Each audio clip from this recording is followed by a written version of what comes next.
All right, good afternoon, everyone, and welcome. This is Twist Gaming, where you get to play board games with us. We are coming to you live here from the PhD Speed Gaming Expo. As usual, I'm Matt, and we are live here with Brad from Argent Saga. Brad, how you doing today? Good. How about you? So far so good. It's been pretty busy so far. We've seen a lot of games, but I'm excited to jump into whatever you have brought to show off today. Yes, this is the Argent Saga trading card game. We are launching later this year in August.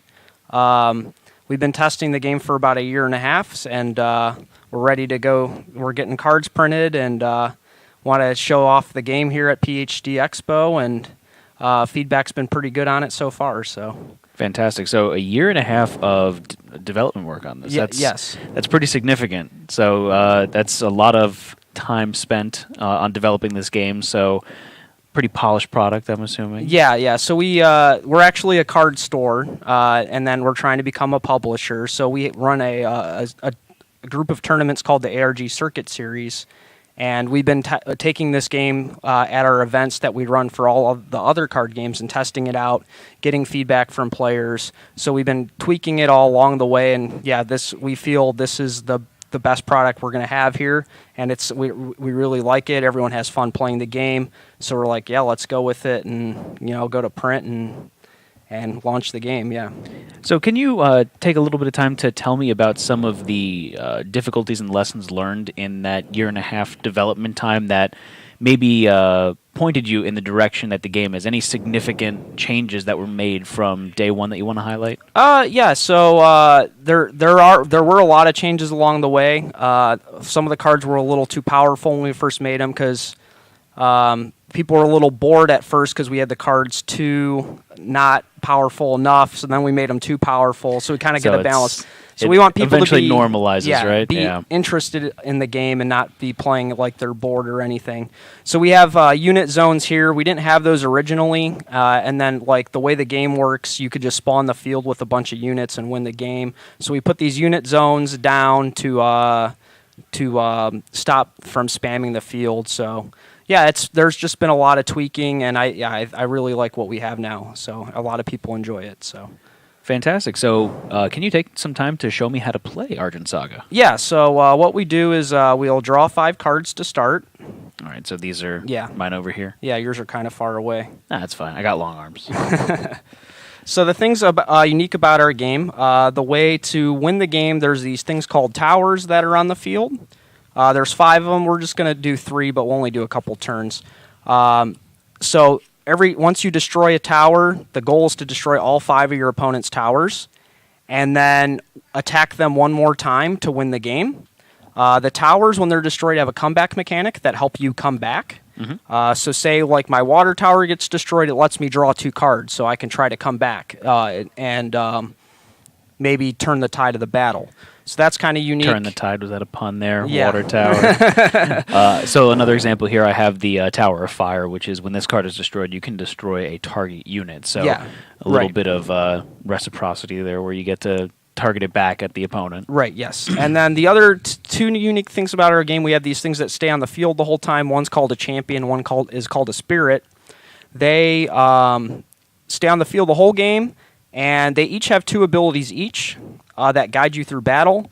The Spirit is really unique, though, because it has a Soul Burst mechanic.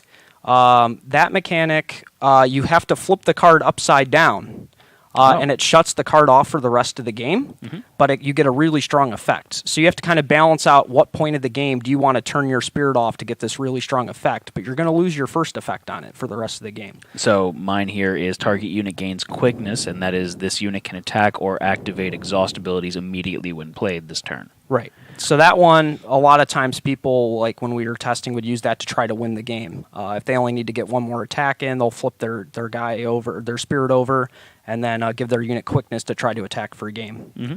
So, okay, so the way a turn works is we draw 5 cards, and then you get a mulligan where you can take any amount of cards from your hand and put them back to the bottom and draw that many. Mm-hmm. We don't have to do that for this since we don't have tons of time.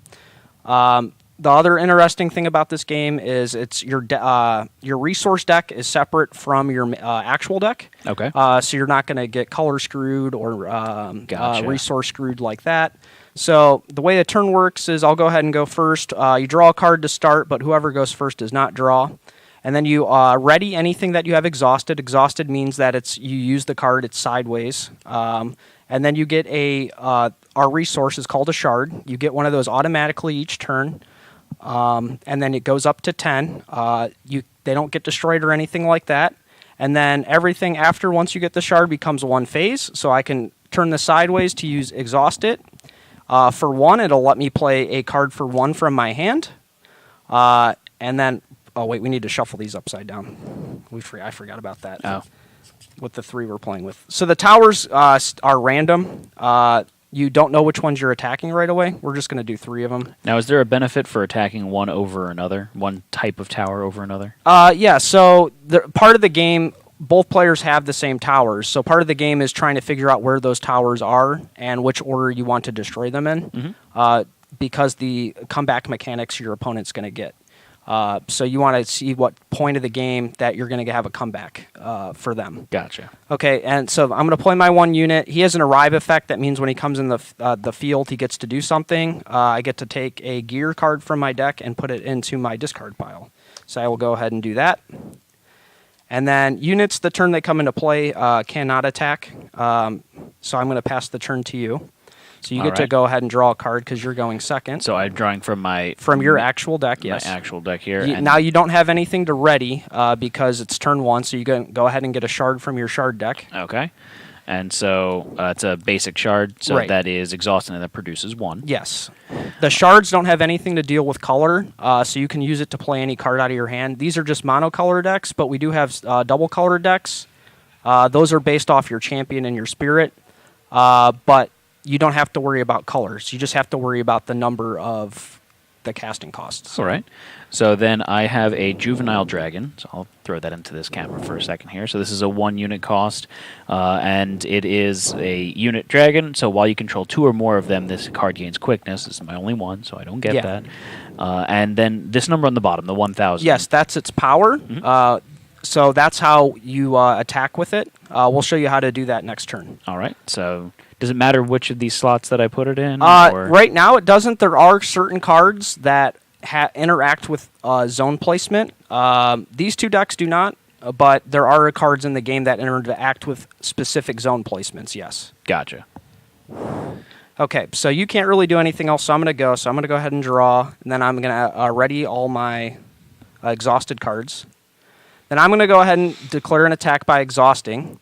When I declare an attack, I can attack the towers, or I can attack a unit if it's already exhausted. Okay. So this one's not exhausted, so I only can attack a tower. So when attacking, they look at each other's power here and deal damage equal to their power. So mine's 500, yours would be 1,000. Your guy would win, my guy would die. If they battled in that case. But in this case, I'm going to attack your tower. I'm going to pick that one there. It's going to flip up. All right, and that is going to be my Tower of Darkness. The Tower of Darkness has a 1,500 defense, so it does not break the tower. I need to deal with another 1,000 till the end of turn. Once that turn is over, it's going to go back up to 1,500. But I get to know where it is now. So now I could kind of eliminate where that is, and now I can play something from 2 from my hand if I want, or 2 things for 1. I'm going to just play something for 1 over here, and then I'm going to end my turn. All right. So it switches back to me now. Yep, so you get to draw. And then that... draw first. Draw first? Yeah, okay. Draw first, and then ready. All right. And then you get another shard. Okay, and I grab another shard, and another basic shard. Yeah. So that goes into play there. So I'm going to go ahead. I'm going to play another Juvenile Dragon. So now I do have quickness. You need 1 more dragon still. You need 2 other dragons. Oh, other dragon 2 units. more other Okay. dragons. So if you had another 1 dragon, then it would get quickness. Yes. So then I'm going to use my other shard that I've got there to do like an imbued by fire spell. So target fire unit gains plus 2,000 this turn. Okay. And then I'm going to use this Juvenile Dragon to... attack one of your towers. I'll do the one in your middle also. Okay, so go ahead and turn it sideways. All right, and then this tower is going to break because your guy is at 2,000 and my tower is at 1,500. We flip them upside down to signal that it's been destroyed. And then I get to draw 2 cards because you destroyed that tower. And that's that catch-up mechanic Yeah, that and you're then that's talking that about that catch-up each mechanic, of the yes. towers has. All right, and then that's everything that I can do on my turn there. Yes, and then we'll go ahead and do one more turn each. So go ahead and draw, ready everything, get another shard. I'm going to go ahead and attack your unit here. Okay. So they're both at 1,000 at this point, so they're both going to go to the discard zone, unless you have something to pump yours up.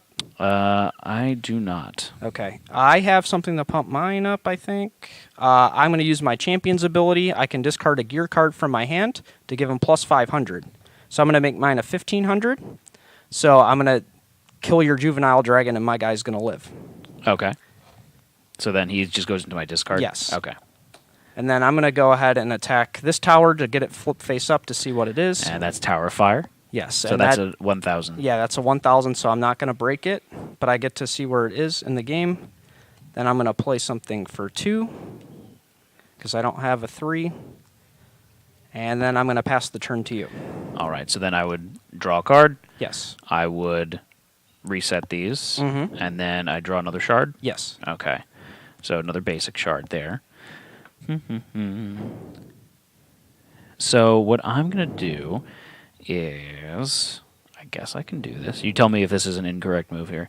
But I've got the Draconic Blast card here, which is an instacast. So as an additional cost to play this card, exhaust any number of dragon units you control. So I would Okay. exhaust him there. Yes. And that is deal X thousand damage to 2 units, where X is the number of dragons you exhausted. So that would be 1.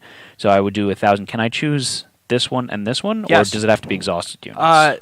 It's any unit, yeah. All right, so then I'll go ahead and Yes, do so that 1,000 to destroys each both of those. And then when this one is destroyed, I get to get a gear from my deck and add it to my hand.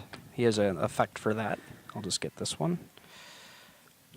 And then, unfortunately, that's all I can do on my turn there. Yeah, so that's the basic gist of the game. And then, yeah, you just go back and forth until all the towers are destroyed, and you attack one more time. So Perfect. All right, so that's the meat and potatoes then of Argent Saga. Where can our viewers go to find more information about the game? yeah, so we have our basic website's up now, argentsaga.com. We are building a more advanced website, but we're giving away demo decks that will ship out in June. You can sign up to get a free demo deck, and it'll have all the information. We also have a Facebook group for Argent Saga, too. There's about 1,700 members in it right now. It's also just Argent Saga on Facebook. So either one of those 2 places has more information on the game. Fantastic. Thank you so much for joining us today. We Thank really you. do appreciate it. And thank all of you for watching at home. Make sure you stay tuned today as we continue our coverage here from the PhD Speed Gaming Expo. But signing off for now, I'm Matt. Have a good one, everyone.